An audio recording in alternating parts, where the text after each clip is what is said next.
Dan tadi Bapak menyampaikan terkait dengan pemerintahan, tidak ada kan pembicaraan tentang Kamtipmas. Nah ini di 2024 kemarin Desember banyak 9 korban, ada yang meninggal, luka parah dengan panah bayar. Nah yang saya tanya Pak, peran pemerintah di 2025 ini untuk Kamtipmas Pak. Oke, baru yang kedua terkait dengan olahraga yang lapangan yang ada di Ternate Baru, di situ sudah hampir 12 tahun masih rusak, tapi yang di pinggir-pinggir soalnya ada, cuma di lapangan masih rusak. Nah, rata-rata yang panah wayar kemarin terjadi di Ternate Baru, Ketanbaru, Wonasa, Karame, di situ Pak, pelaku-pelaku mantan dari para pemain-pemain bola. Saya di situ. Jadi kalau lapangan bola di situ, kalau sudah ada dulu mantan bersedia bermain bola Bu. Pak, bermain bola. Kalau bermain bola mungkin sudah akan terjadi lagi di Bapak Minum atau bermain panah wayar. Ini 12 tahun untuk lapangan tidak ada. Korban yang terakhir ada di rumah sakit dan ada di pelaku yang ada di Polres Pak, rata-rata mantan pemain bola. Kebetulan saya juga pelatih bola kaki. Nah, pertanyaan kita seperti apa? Terima kasih. Dengan Polres dan orang urusan Kamtipmas, orang koordinasinya untuk agama.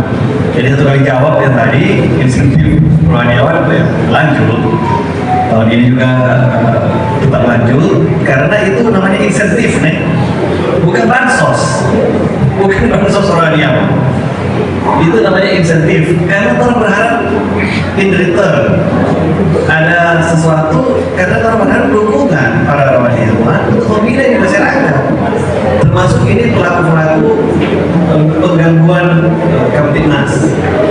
Jadi orang akan terus koordinasi dengan tokoh agama untuk masalah Kamtipmas supaya mereka membina yang bermasalah ini. Yang pakar-pakar itu di sana itu habon, nyala banyak itu lem, orang itu sok lem, orang itu baku panah. Nah itu pasti orang akan carikan solusi lah. Lalu ya salah satu solusi penerangan yang baik. Itu kan orang tingkatkan terus. Jadi penerangan itu bisa menurunkan kejahatan. Karena kalau terang orang akan lebih baik. Kalau gelap galak lagi dia. Penerangan CCTV nanti orang akan tahu. Oh karena orang itu dia bikin kejahatan. Kalau dia tahu dia dilihat, dia cenderung yang akan bikin kejahatan. Jadi orang akan tambah ini CCTV. Agar supaya semua yang pelaku ini orang mesti nampak. Orang akan lebih mudah pikir, dia pikir dia ada orang mau tahu. Nah jadi CCTV orang akan tahu. Lapangan kalau memang backing gitu lapangan yang di Ketanbaru hanya terus mengimbau ke masyarakat ya, supaya ini Kamtipmas dijaga, karena orang melihat bahwa kalau tidak ada penanganan ya pasti ini akan jadi besar. Kalau dia jadi besar sudah ada beberapa faktor-faktor ini akan terkait ya. Eskalasi meningkat, orang jangan sampai seperti ini. Nah, orang menghimbau ini tentu dengan usaha-usaha yang dilakukan sebagai pemerintah, dari camat, lurah, ketua lingkungan, dari Satpol PP, dari PU, dari Perkim, ya. Termasuk tadi Pak Wali menyampaikan bahwa orang ada tambah penerangan supaya di titik-titik yang biasa terjadi potensi Kamtipmas, gangguan Kamtipmas bisa terjaga. Tapi ya orang tetap mengimbau masyarakat agar menahan diri, ya, jangan sampai cepat terpancing. Karena kalau orang melihat ini para oknum-oknum pelaku keributan DPD ini sudah ada semua. Ya. Orang kan ada mana doa. Orang tahu ini sapa ini oknum-oknum ini yang sering membuat keonaran yang berpotensi, ya. Itu semua sudah tahu. Ya, jadi tolong menghimbau jangan sampai kalau jadi ini kemudian aparat keamanan, ya, tentu orang Pak Wali Kota dan saya juga sudah berkoordinasi dengan Kapolda dengan Kapolres, ya, tentang masalah keamanan dan gangguan Kamtipmas di Kota Manado, dan mereka menserius ini. Nah, ini harus berbarengan juga dengan usaha-usaha yang dilakukan oleh pemerintah kota, dan ini juga harus berbarengan dengan pengertian dari masyarakat Kota Manado, ya. Kalau pemerintah, aparat kepolisian, bahkan tokoh-tokoh agama, bahkan tokoh-tokoh masyarakat, ya, sudah berikhtiar, sudah berupaya mengatasi masalah Kamtipmas ini, kemudian tidak ada kerjasama dan pengertian dari masyarakat, nah ini kurang sampai ini mau bilang, kurang malaikat yang mau turun di kemudian, ya. Nah ini makanya tanpa capek-capek, tanpa bosan-bosannya orang selalu mengimbau agar tolong masyarakat ini supaya menjaga keamanan dan ketertiban, ya. Jangan masyarakat oknum-oknum ini menjadi korban dengan apa yang diakibatkan oleh tingkah mereka, ya. Nanti contoh, ya, ini contoh misalnya ada tarkam, so ada yang pakai panah wire yang kena masyarakat di situ juga, ya, masyarakat dari luar yang lewat misalnya bawa di rumah sakit, jangan pakai BPJS datang, ya, susah lagi mau cari bayar di mana, ya. Nah, ini kan mengakibatkan juga kesulitan. Nah, jadi kita pikir kalau masyarakat juga mengerti dengan usaha-usaha pemerintah, dengan aparat keamanan, ya, tentu ini tolong Kamtipmas ini tetap terjaga. Makanya mohon dengan hormat, ya, seluruh masyarakat Kota Manado, saya kira lebih cooling down, ya. Saya kira juga orang harus lebih bijak menerima informasi, ya, supaya tidak gampang terpancing. Termasuk juga penyalahgunaan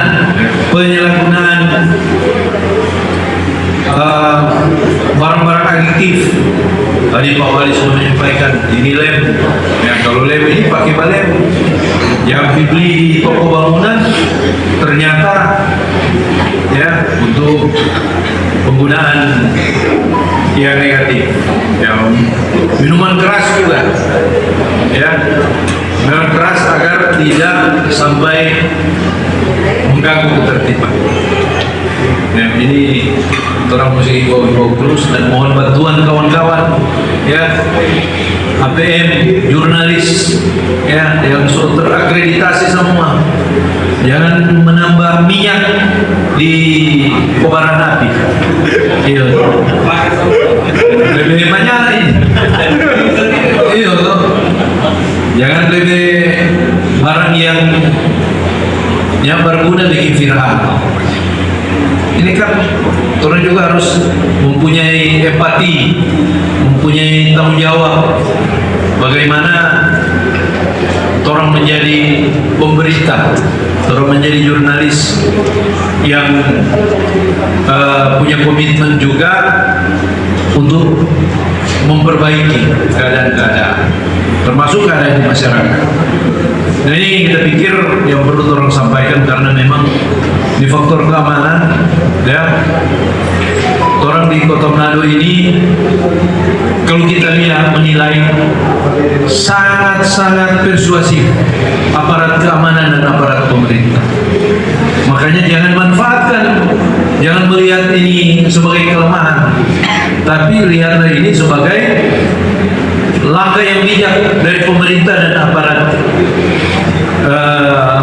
aparat keamanan. Ya. Saya Doni dari Sumber Berita. Pertanyaan Pak, tadi sudah disinggung mengenai masalah pembangunan. Nah, yang saya tanyakan, bagaimana tanggapan Bapak mengenai pembangunan di Kota Manado yang berkelanjutan? Pada tahun bersama, orang sudah bersinergi dengan pemerintah pusat dengan provinsi. Jadi bagaimana tanggapan Bapak mengenai pembangunan Kota Manado yang berkelanjutan? Terima kasih. Nama saya Middle, cari kabar.id. Yang ingin saya tanyakan kepada Pak Wali terkait kerjasama pemerintah Kota Manado dengan tokoh-tokoh agama, dan itu sudah terrealisasi lewat formula-formula yang sudah dibangun. Apakah pemberian insentif kepada rohaniawan itu masih berkelanjutan atau seperti apa? Terima kasih. Atas kesempatan, saya Agung Subiono dari suarasolo.com. Saya ingin menanyakan, kan tahun kemarin ARS berhasil membuat masyarakat Kota Manado kagum dengan dunia pendidikan, ketambahan sekolah negeri TK, ketambahan sekolah negeri SMP, dan ketambahan tertata bagus sekolah SD. Bagaimana di tahun 2025 ini pendidikan bisa meraih prestasi sampai tingkat nasional, terutama OSN, O2SN, dan FLSN. Contoh, SMA di Kota Manado, dorang kumpul kepala-kepala sekolah besar untuk bekerja sama dengan dosen di UI untuk melatih atau memfokuskan anak didik. Dan terbukti SMA Negeri 1 dan SMA Negeri 9 berhasil meraih prestasi di tingkat nasional. Itu bisa tertata dengan menggunakan dana BOS. Itu yang pertama, Pak.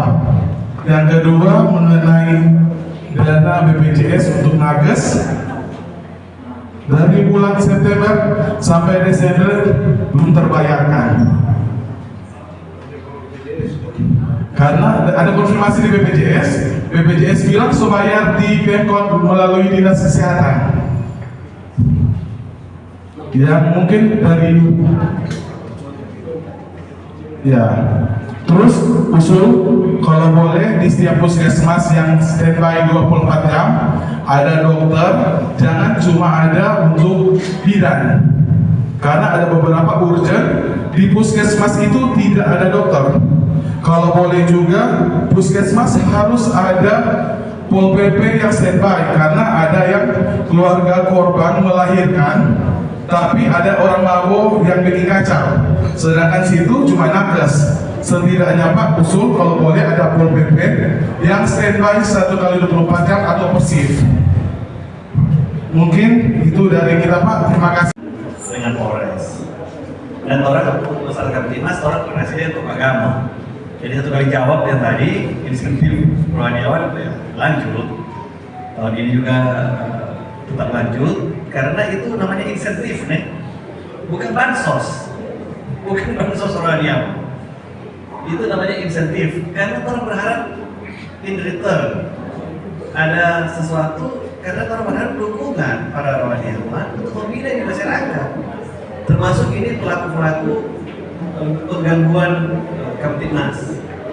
Nah, jadi orang akan terus koordinasi dengan tokoh agama untuk masalah Kamtibnas supaya mereka membina yang bermasalah ini.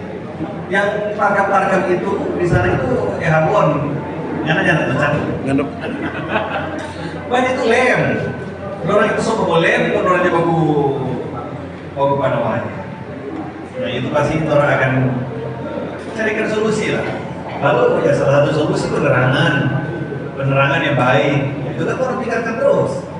Jadi penerangan itu bisa menurunkan kejahatan. Karena kalau terang orang akan lebih baik. Kalau gelap galak lagi dia. Penerangan, CCTV nanti orang akan paham. Oh, karena orang itu dia bikin kejahatan. Kalau dia tahu dia dilihat, dia cenderung akan bikin kejahatan. Jadi orang akan tambah ini CCTV agar supaya semua yang pelaku ini orang mesti dapat. Orang akan lebih mudah pikiran, kalau dia pikir ya ada orang mau tahu. Nah, jadi CCTV orang akan tahu. Lapangan ada orang mau backing gitu lapangan yang di Karangbaru. Nah, untuk dari Doni, prinsipnya pemerintah daerah, wali kota, bupati ini menerima pembagian tugas dari presiden. Orang negara ini dia presidentil, kekuasaan utama di tangan presiden. Orang ini jadi kepala daerah itu dipilih langsung masyarakat untuk mendapat tugas dari presiden. Presiden cabut orang bertugas, orang jadi popi. Dipilih masyarakat jadi wali kota, yang ada tugas, jadi apa? Jadi pasti 100% orang harus bersinergi dengan pemerintah provinsi, dengan pemerintah pusat. Dan itu dari orang, bukan dari orang. Karena orang ini cuma dapat pembagian tugas dari orang ini orang berkerucuk-kerucuk, orang bebabu. Nah, jadi orang yang bisa bersinergi. Jadi itu pasti orang harus bersinergi, orang akan bersinergi dengan pemerintah provinsi, dengan presiden, siapapun itu, DP gubernur, siapapun DP presiden. Jadi masalah itu bukan masalah. It's not an issue. Jadi itu mengenai sinergitas, orang pasti akan bersinergi dengan pemerintah provinsi dan dengan pemerintah pusat. Karena pemerintah provinsi itu perwakilan pemerintah pusat daerah, presiden wakil gubernur. Jadi itu, lalu middle sudah ya tadi insentif untuk kewenangan untuk agung pendidikan. Ya orang tahun ini orang perbaiki orang berfasilitas sekolah juga banyak. Karena memang yang bisa dibukti orang berfasilitas sekolah itu ya karena sayang dia. Kita kalau ada yang datang meminta bantu, ada yang swasta ke sekolah, kita mau urus dulu, kita ke sekolah. Yang swasta, yang sekolah-sekolah negeri. Nah, jadi secara fasilitas kita harus bikin. Nanti ini ada yang besar SMP 7. SMP 7 orangnya bikin bagus lah. Itu guru lagi. Dia mau mengajar kumso bocor-bocor, itu jadilah suatu tercabut. Ya semangat lagi mau mengajar. Sampai murid level belajar harus dia semangat. Kalau bagus-bagus semua pasti sama orang akan semangat. Orang juga meningkatkan kualitas baik pengajar maupun siswa. Orang tahun lalu ada kerjasama dengan Profesor Yohanes Surya. Ya saat ini sekarang orang sudah ada Yohanes Surya, tapi orang pakai metode itu untuk yang diajar waktu itu dia mesti mengajar lagi ke guru-guru yang lain. Orang akan review itu bagaimana. Tapi tahun ini orang tetap lanjutkan. Dan tahu kita banyak tahu jaga ranking itu untuk prestasi. Yang penting bekerja saja. Mungkin Pak Gadis boleh bilang orang ada dapat prestasi apa. Nah, yang kesehatan mungkin dokter boleh jawabkan. Silakan. Non kapitasi, jadi di puskesmas itu ada dua jenis pembiayaan. Yang pertama adalah kapitasi yang dibayarkan tiap bulan oleh BPJS kepada puskesmas dan itu bisa diklaim dari RKUD atau diberikan langsung ke rekening puskesmas, jadi bisa dimanfaatkan. Nah, untuk non kapitasi ini mau masuk ke RKUD kas daerah. Nah, kalau dia masuk di kas daerah harus ada perencanaan di SPBD. Tidak bisa kemudian serta-merta di transfer oleh BPJS kemudian bisa diklaim. Nah, memang pada masa 2023-2024 itu ada terjadi perubahan biaya sehingga terjadi peningkatan klaim non kapitasi. Tetapi pada perencanaan 2024 yang sudah dimulai pada bulan November 2023, pagu non kapitasi itu kan sudah di SIPD. Nah, sehingga ketika dimasukkan pada bulan Oktober sudah diklaim habis di SPPD sudah tidak cukup lagi. Nah ini memang kemudian secara penata usaha keuangan ya dinyatakan sebagai utang nggak akan dibayar di 2025. Jadi itu tidak dibayar. Tapi kalau diklaim pada 2024 itu temuan karena tidak ada di perencanaan 2024 ya. Jadi memang ada terjadi peningkatan skema pembiayaan dari BPJS karena peraturan peraturan. Nah itu sudah kita komunikasikan untuk dibayarkan di 2025. Karena kalau dibayarkan di 2024 dengan tidak tercatat di perencanaan pertemuan bagi penata usaha keuangan pemerintah Kota Bandung, kita kan harus taat aturan ya. Gitu. Ini yang nanti akan kami komunikasikan ke teman-teman puskesmas. Kemudian yang kedua terkait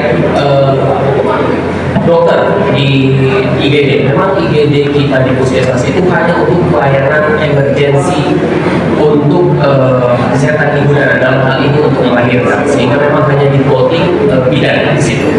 Sementara untuk dokter sendiri dia on call. Jadi kalau ada komplikasi dan lain sebagainya itu punya telepon ke dokter. Tetapi di puskesmas memang dia tidak bisa menangani persalinan abnormal, harus segera dirujuk ke puskesmas. Sementara Kota Bandung sendiri kan itu banyak rumah sakit. Jadi nanti juga salah karena kewenangan puskesmas tidak bisa melayani persalinan yang abnormal, yang tidak bisa. Itu sudah dibatasi oleh aturan. Sehingga keberadaan dokter ini kita prioritaskan untuk pelayanan program pemerintah yang sekarang, yaitu integrasi layanan primer, di mana di puskesmas sekarang sudah ada 3 poliklinik yang berjalan simultan. Tidak boleh lagi hanya ada 1 dokter. Ada 3 yang harus jalan bersamaan. Dan sementara dokter kita di puskesmas tidak banyak waktu ini ya. Mereka harus shift di desa, di kelurahan, di posyandu, dan shift jaga di puskesmas. Ada puskesmas yang cuma 5 dokter yang harus dibagi. Nah, kalau mereka juga harus jaga malam dan lain sebagainya, tentu ini akan memberatkan tugas mereka. Bisakah kita menambah dokter? Bisa, tetapi juga berkaitan dengan peraturan Undang-Undang Nomor 1 Tahun 2022 terkait 30% dana DAU yang bisa dipakai untuk bayar pegawai. Kalau kita mau tambah dokter nanti bisa lebih dan sebagainya. Jadi ada batasan-batasan di mana kita harus menyesuaikan kebijakan pemerintah Kota Manado dengan aturan pemerintah pusat. Yang pasti prioritas pelayanan itu kita sudah bagi kewenangan. Sehingga kalau IGD di puskesmas itu hanya diawasi oleh bidan, karena memang pelayanan kebidanan khususnya persalinan abnormal itu diperuntukkan oleh bidan. Chandra Mateos melaporkan dari Manado, Sulawesi Utara.